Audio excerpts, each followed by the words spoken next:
Johnson Sports Show. Yo, it's Mr. House. And it's your boy C Woods. Yo, it's that girl Cheeks.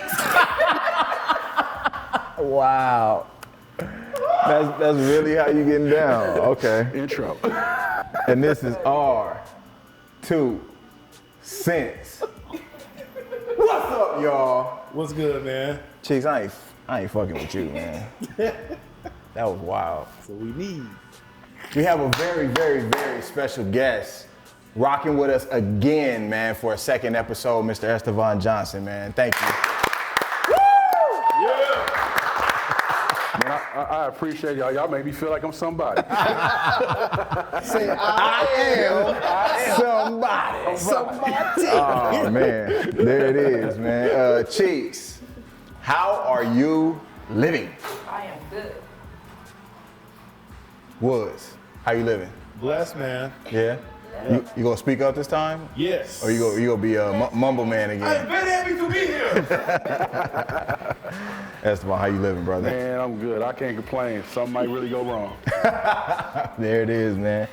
Let's get right into it, man. So we had you back for a second episode, man, because, well, number one, obviously you've had many experiences with Kobe Bryant, our beloved Kobe Bryant, but also, man, you're in the community. Like I said, and I threw it out there before, but I saw you out there coaching kids early in the morning, man, 6 o'clock in the morning. Yeah. And it's something that you just told me that you just kind of got pushed into. Yeah. So I think that's dope, man. But I wanted to just kind of start off with your journey, man. What took you to where you are now, man? Man, be honest with you, it started before high school and middle school, where we played in one of the top programs on the west side. They were, at the time, like AAU is big now, where you could throw a rock in any direction, and it's 100 teams. But back then it was only 3 or 4 teams. So you had the West Side Blazers and the B&B Spurs, and those two gentlemen, Mike Morrison and George Swain, they kind of they were father figures. They instilled in us a work ethic that carried pretty much everybody into different directions. So pretty much all the inner city schools would recruit from them. So we would have Manual, Fremont, Fairfax as regulars at our practice. And when we would show up to whatever school, they was like, oh, you got a good one. You got one from B&B Spurs. So went over to Fairfax, and that was a different type of learning environment, because when we got there, the school was rated number 1 in the country. We had All-Americans, and just to be in that shark pool, like, it was literally, you had to survive, you had to fight every day. And to be honest with you, the team was so good that the first part of practice, we just played 2-on-2 knockouts. And we just went at each other, like, and if it was only, I played as a JV player, but I practiced with the varsity players. And there was only 3 of us that were allowed to play with them. And every day we get over there and we just go at it. And then they break us off, and then one time they let us play against each other, and that was terrible. But we had to learn how to survive, and moving forward, I had some issues my junior year, didn't take care of my books. And that taught me something that it carried me on. I remember I was walking around in school, and they said, we're gonna be all right as Estevan can stay eligible. And to hear that from your peers and everybody, it kind of, I can't be a dumb jock. Mm-hmm. I got to pull it together. So my senior year, we did well. We ended up going to the sports arena. We lost to Crenshaw, which was a tough one. I hate Crenshaw to this day. I hate Manual. Some of my cats from Manual still give me a hard time, but love them to death. We all competed, went on to Bakersfield Junior College, had some issues with different things, ended up at Grand Canyon University, and then finished out in Missouri Valley. My basketball journey, it moved in different ways, because I would say personally, I was really irresponsible as a young man. And in high school, I thought things would come easy to me. I thought I'd be given stuff because that's what was happening. as far as in the classroom. I didn't pay attention to that. And it followed me to junior college, so to speak. And when I got to Grand Canyon, my coach was like, "Why do you have a 2.3?" I said, "I don't have no books." He said, "I'm gonna give you books." I said, "I ain't gonna have no 2.3. I had a 3.0. Last day. So the last day of the signing period, I'm just getting calls from we gotta go this way, we gotta go that way, and I'm hearing all these schools that I was like thinking I was maybe attending, just drop off, and I'm like, I just need one class. I'm in summer school. I know it's the second session, but I'm here. I'm gonna pass. Couldn't wait because I didn't take care of my business, so I had to own up to that. Finished out at Missouri, played in the NBA Summer League. I played for my brother. How about that? Rest in peace, my man.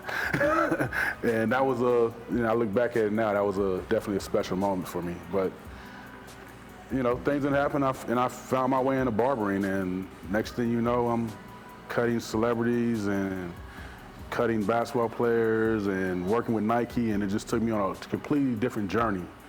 And I didn't think I'd be here at this point in my life. I didn't think this would be my career. Basketball I thought basketball was gonna take me around the world. And it actually did, but it was through cutting hair. In a different way, yeah. And somebody else taking me around the world just for cutting hair. Can I ask you a question real quick? And I don't want to cut you off, man, but talk about how you mentioned that first of all, you took accountability, which is rare, these days. You took accountability for, your actions and for not handling your business. Talk about how you talk to kids these days about being able to not fall into that, what they did, what you did, I'm sorry. First, I'm asking what they want, and what do you want out of this? And if you're not willing to put in the work, because if you don't put in the work, you're not gonna get what you want. And what comes with the work is, I gotta go to school, I gotta get good grades. That's your foundation. Now, I gotta work out, I gotta work on my game. I gotta sacrifice. And they say, what I gotta sacrifice? I said, Magic Mountain. Everybody wants to go to Magic Mountain. I said, but you gotta be at the gym. I said, but here's the thing. Magic Mountain is open from, 10 in the morning to 11 at night. Mm-hmm. You're only gonna work out 2 hours. So go get your workout and then go to Magic Mountain. You catch up with your friends, they'll be there. So I just try to, talk to them about being just dedicated to what they want. Mm-hmm. Because if there's no discipline, there's no dedication, it's not gonna come. Yeah. There's no way it's coming. Yeah. No, I think House said it already about the accountability. Talk to me about the kids when you're working with them. When you're telling your story, how do you actually say, hey, listen, I see you kind of going down that path. You talk about Magic Mountain. Mm-hmm. We all see kids who have God-given talent, but they don't want to put that extra work in. How do you try to get to them saying, hey, man, you could be even better? What do you kind of tell them? So it's funny. I'm at the shop, and this kid's talking to his coach. He was at Cal at the time. So his coach is talking to him. I'm ear hustling. It was my little dude. I got to check on him. And he's, Coach, I'm gonna take care of my books, and I'm, this and that. And I'm like, okay, I see where this is going. And he gets off the phone. He's like, man, Coach tripping. I said, Coach tripping? Nah, man, you tripping. I said, what does your coach do? What's he get paid to do? Coach. But now you got him as a counselor. You got him worried about you getting your grades. So, okay, now I got to recruit somebody else because I don't know if you're going to be eligible. That was me in the 11th grade. I'm like, you don't know if you're going to be, he don't know because you're not taking care of your books. And you a smart dude. Take care of your books. So he don't have to worry about, all he wants to do is he wants to come to work and say, look, I got a student athlete, not an athletic student. So I'm not worried about you. Now my point guard is solid. I'm good. And he's the point guard. And that's the brains of the team. So I can only imagine what that coach is going through. Oh man, my point guard is not gonna be eligible next year. Right. So I lean into some of the things that I went through, and I try to, talk to them in a way that they can understand it. But actually, I do come at them with a firm hand sometimes, to be honest with you. Because, to be honest with you, this world ain't nice. And a coach, it's so many kids in these transfer portals.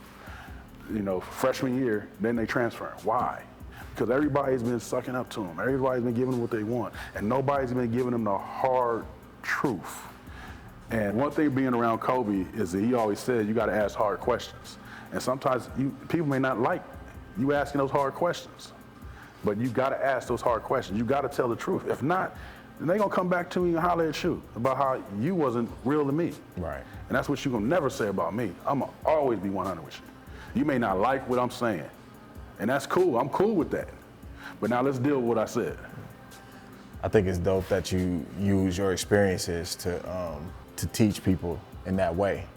I'm wondering, so you mentioned Kobe. How did that connection come about? And then talk about where that took you. Man, that connection came so I was cutting my boy that was working for Nike. And as soon as Kobe got on with Nike, I was like, hey man, put me down with Kobe. I've been cutting his hair for about 3 years. Put me down with Kobe. He was like, you don't want to mess with Kobe. He just sent his barber home from China. So I was like, I don't want to mess with Kobe. That sounds a little anal. So a couple years later, he calls me and say, hey man, I need you to get out to Irvine. And I was like, dude, I'm at my shop. We building a shop on Melrose. I don't even have my stuff. He said, look, I need you here in 45 minutes. I was like, he said, just get to your shop and get to Irvine. Man, I broke every law possible. I got the Magnum, I'm dipping, I'm out of traffic. I'm like, whoa. He's not talking about the cops. Not at all, not at all, not at all. She crazy, man. So I get there and, he's like, sit over here. I set my stuff up. And I didn't notice at the time, and I felt some kind of way at the time when he did this. He walked in, he said, hey, he's gonna cut you. He looked at me and was like, I'm cool. I was like, and I'm thinking in my mind, I'm like, man, I just broke laws. To get here, yeah. Get here. I can still be at my shop, man. He was like, I said, okay, let me sit still. Let me see what this is about. And it was probably one of my worst checks ever, too. It was terrible. It was terrible. A couple years later, he calls me and says, hey, man, come, I need you to cut Kobe. They can't find his barber. So I get there. I'm like thinking it's going to be canceled. So I go to McDonald's. I don't even eat McDonald's. I go to, just sit in the parking lot. They going to call me and say, nah, don't come. I go to Atlantic Aviation. I get there. I turn the TV on, I'm watching the NBA channel. This Nike rep walk in, I cut him. His other partner walk in, I cut him. And then Kobe shows up, and I cut him. And he was like, you got a mirror? I said, I don't carry mirrors. He was like, gets up, he goes to the bathroom, comes back and says, my man. 10 days later, I get a call. Hey, this is Kobe, I need a haircut. I was like, oh wow. Wow. Okay. And I called my boy. I'm like, hey man. Oh, he's like, yeah. He said he wanted your number. I'm like, okay. From that day on, it was But it. he's so real, not quiet, but he's real I don't even know what the word is explain to him, but he's real cold-blooded when you first meet him because he don't really say nothing. He said, I'm cool. He's Nothing. just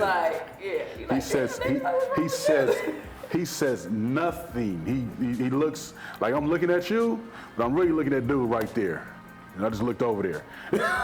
Like he says nothing, but he was, I think he was just so guarded during that period of his life when I met him, that's how he greeted everybody from there on. And the more and more I learned, they flew me to New York, and I was thinking that, they was finna cancel the thing because he was sick. And I was like, okay, we're sitting down there. You want a drink? I'm like, nah, I don't drink while I work. And he was like, okay. So I'm looking at the clock. I'm like, okay, this might be canceled. Right. Get ready to give me a drink. Enjoy New York. So the next thing you know, He comes down and he looks at me and says, I ain't getting a haircut. I was like, they just flew me to New York and I ain't finna cut your hair. I'm just here. Wow. And then I learned, okay, I'm just here for a need. Not just, oh, okay. I can do this. This is Wait. You say that, repeat that again. You're just here for what? a need. Gotcha. If he needs me. Gotcha. So he have you around, hanging out, and if he needed a haircut, cool. But if not, you just there. I'm just there.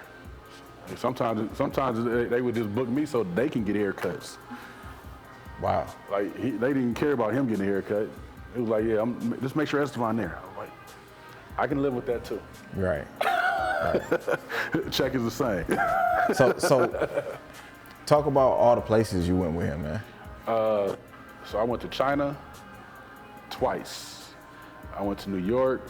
It was crazy was I went to the things that I got by dealing with him, you know, people said a lot of different things about him, but I'm just gonna clear the record and say that he was none of that with me, you know, as far as like advancement. And, you know, I remember him saying, I'm trying to get you more money, not less. Because I didn't know he knew what I was making sometimes. So I was like, oh, okay. When I found out and he mentioned some things, I was like, okay, cool. So by dealing with him, I started working with NFL football. So first of all, everything Nike basketball was doing in LA, they would call me. And then when Nike got the NFL contract, they immediately started calling me. The lady from Nike was like, this is who I use, this is who you should use. And she just took my number, and a month later, I was on set with brand new jersey release for NFL football and the helmets and all that. I was part of all that, and I was like, oh, wow, this is crazy. So from there, next thing you know, I'm sitting in my shop one day, and I get a call that says, hey, somebody's trying to call you for NFL football to come to Super Bowl 50. And I'm like, ain't nobody called me. Right back. They're gonna call you in a second. They didn't have the right number.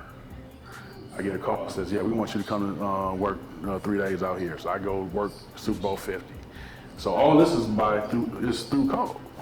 And then I get a call while I'm out there. He says, yeah, we want you to come to San Antonio. I'm still working. He said, okay, I'll call you right back. You want to go to Indiana? I'm like, I can do Indiana. I fly home on Super Bowl, day of Super Bowl, watch the Super Bowl at my friend's house. That night I'm on a plane in Indiana. And it was the first time I had car service pick me up. I was like, whoa.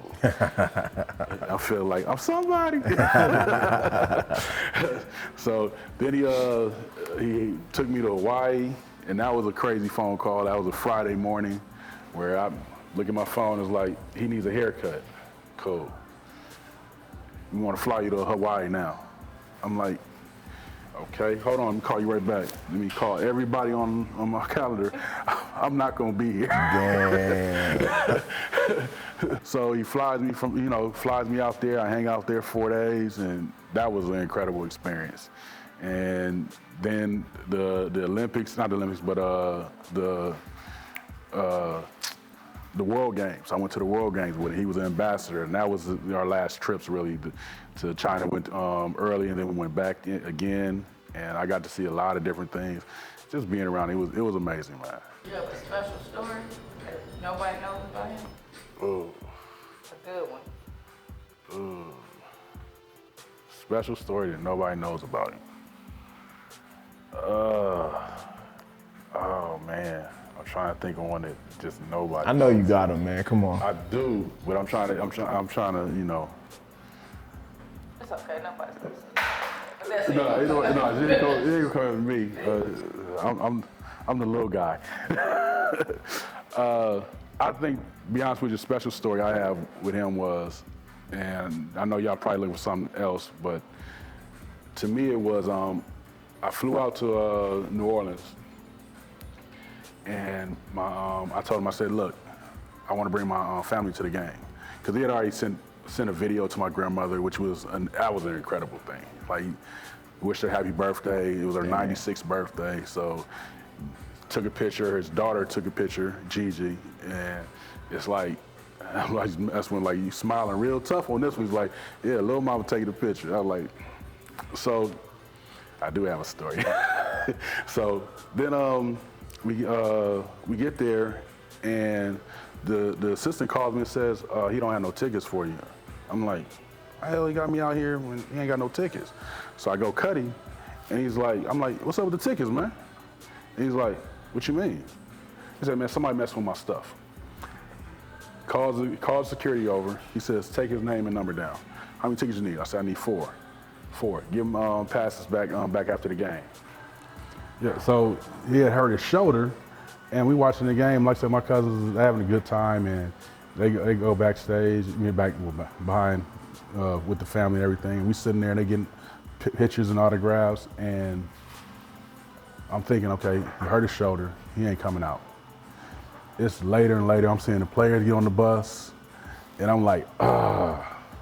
So I tell my aunt, like, he ain't coming out. And then all of a sudden, I just hear a roar. And I'm like, oh, shit. So I'm like, okay, he coming. I'm like, so they walk over there, and they are screaming. Like, not my cousins, like the fans. They screaming, they try to get the autographs, and he's sitting there just signing.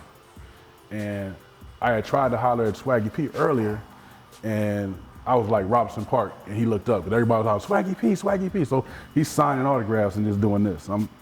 So Cole was over there doing the same thing, just signing autographs, taking them as they come. And I walk over there, I'm like, Estevan. And he looked up, he's like, hey, get him and his people and take him outside. And this dude was like, what'd you say to him? Well, you just stopped. I just said my name. And we went outside, and man, if I had $1 million to pay for what he did for my family that day, like I had to sit back and look and was like for real? Like, Yeah, I just think, just hearing you talk about, swinging for the fences and all that, I think, unfortunately, when we lost him, it really made you put life in perspective. Here's this dude, 41 years young, and with his daughter, with other people, and God rest the dead. I think everybody with common sense and a heart was like, you know what?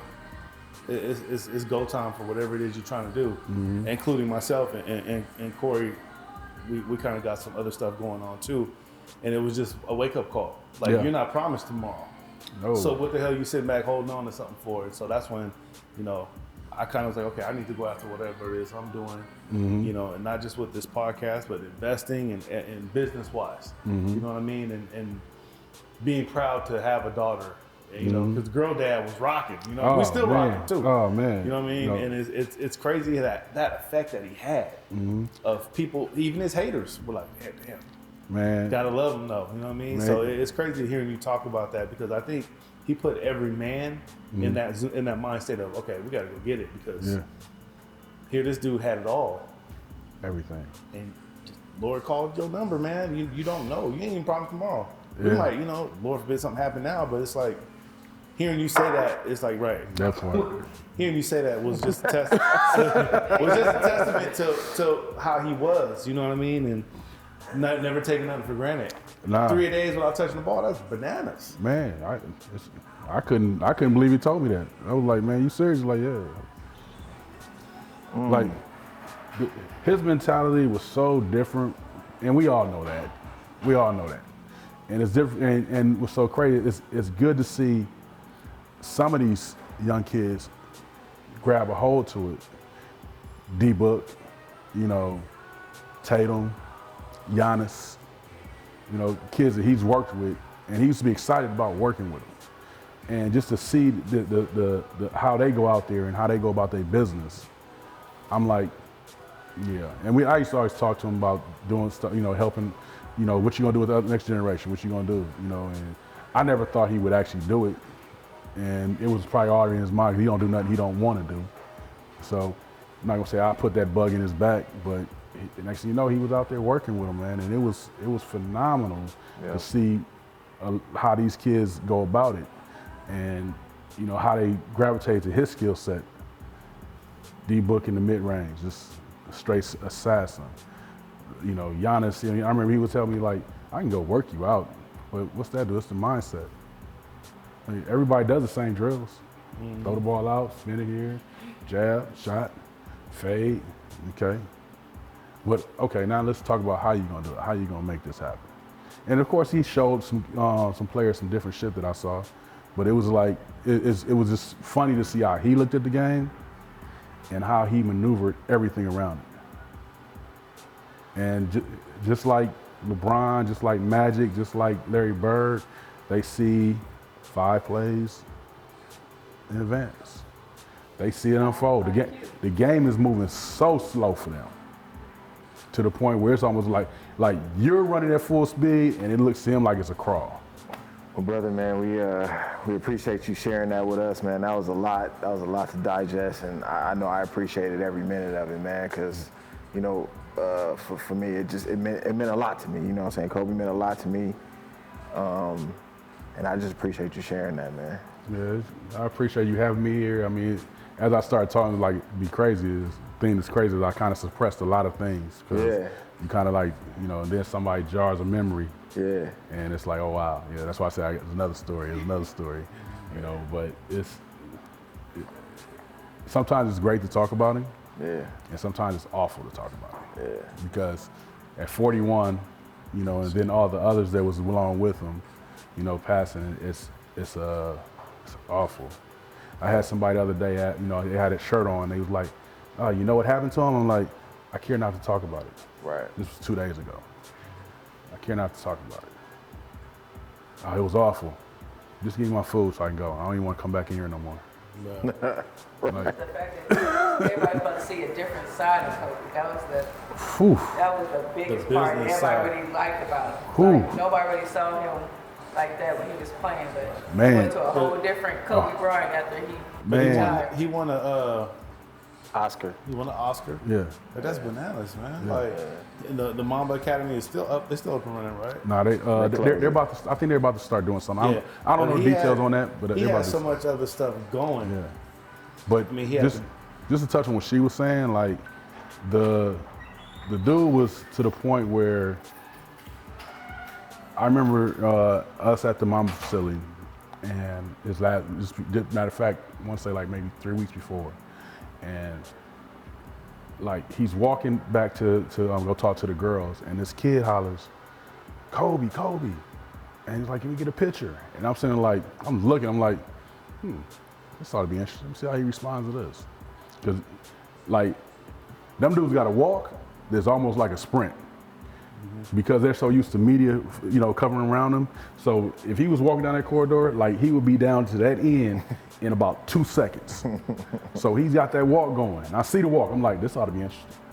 And then he tells the kid, we'll do it when I come back. And he starts walking. He takes 3 steps and he turns around. Let's do it now. And I'm like, oh. Okay, this is okay. And he comes, and then next thing you know, all the other kids come around, and one picture turned into a group picture, and I was saying like, look at my guy. Yeah, because it wasn't like that before. Look at my guy. Like I mean, if he is, especially he's trying to get somewhere. Yeah. He had, I mean, he didn't have security. Like we would go places, and he had security. He had the Mamba facility. There wasn't no security around. He was walking freely back and forth. Yeah. My girl used to always mess with me because I used to, I used to always tell him that Tracy McGrady was on his level. But he was like, nah, he wasn't on my level. I was like, man, come on, stop playing. You know he's give you buckets. My girl hits me in the back. I'm like, stop talking to him like that. I'm like, well, it's just him. But that's how I talked to him. I kept it a firm bug with him. I actually got 2 words out of him at City Walk one time. I was like, hey, what's up, Cole? What's up? That was it. Yeah. And then he kept moving. I was like, all right. Yeah. I was like, all right, man. He was with Brandy. Excuse me. Hey, don't forget, a lot of people were like that. It ain't just him. A lot of them hit you with the, I ain't gonna, some people in LA just hit me with the, hey, what up, man? Are you good? I'm good. Yeah, I'm good. I'm like, okay, that's it. All right. Thought you said he was cool. All right. That first story is hilarious, man. But yeah, man, we appreciate you joining us again, man, and taking time out of your day to come out here and talk to us and break down and get into your therapy session. Man, hey, it's therapeutic. Sometimes I need it, man. Sometimes I need it, you know. Yeah. I step out my box every now and again. Yeah. Chiefs, you got a shout out? No. Boys, you got a shout out? Man, shout out to Playmaker. You know how it is, man. You got a shout out? I'm gonna shout out y'all. Appreciate you. I appreciate y'all. Oh yeah. No, it's not me. This is actually with my friends. But Your business. oh, yeah. Man, Chuck Taylor's Barber Beauty and Barber Salon. We take care of everybody. You know, all walks, so whatever you need done. Come with LaFly, 6287 Bristol Parkway. Man, Culver City, California. You can get right. You got Instagram? I am on Instagram. EJ Fab Styles. There it is. Sure. Of course, I'm always gonna shout out Playmaker. Playmaker Life, Playmaker Network. We appreciate all you guys, man. Thanks again, brother. Man, I appreciate y'all. I'm House. That's Woods. Cheeks. Brother Esteban. Yes, Estevan. And we out, y'all.